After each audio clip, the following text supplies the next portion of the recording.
Ketua Umum PDI Perjuangan Megawati Soekarno Putri mengaku tidak pernah mengintervensi langkah Gubernur Jawa Timur Khofifah Indar Parawansa dalam urusan politik. Ketua Umum PDI Perjuangan Megawati Soekarno Putri menegaskan ia membebaskan Ketua Umum PP Muslimat Nahdlatul Ulama tersebut untuk menentukan pilihan. Sebelumnya, Khofifah disebut-sebut menolak menjadi bakal calon wakil presiden Anies Baswedan.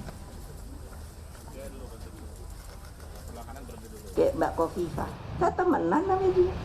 Saya dengar kan dia, mau jadi gini, mau jadi gini. Ya karepnya Mbak Khofifah. Nggak ada saya kalau telepon, Mbak, jangan ke situ loh.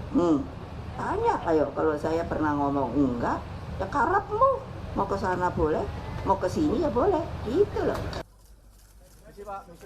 Gubernur Jawa Timur Khofifah Indar Parawansa tidak banyak berkomentar soal pernyataan Presiden kelima Republik Indonesia Megawati Soekarno Putri yang tidak akan mengintervensi arah politik dirinya.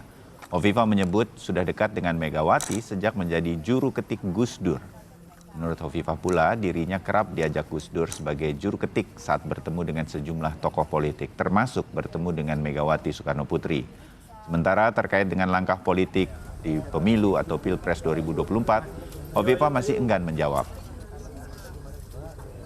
Jadi kalau itu ada Gus Dur, ada Bu Mega, ada Pak Amin Rais, kemudian ada Pak Akbar Tanjung ya waktu itu sudah tidak boleh ada yang bawa staf. Jadi saya yang boleh masuk lebih karena atas nama juru ketik.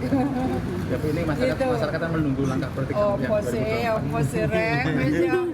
Aku ini mas pakai tak kerja sebaik-baiknya.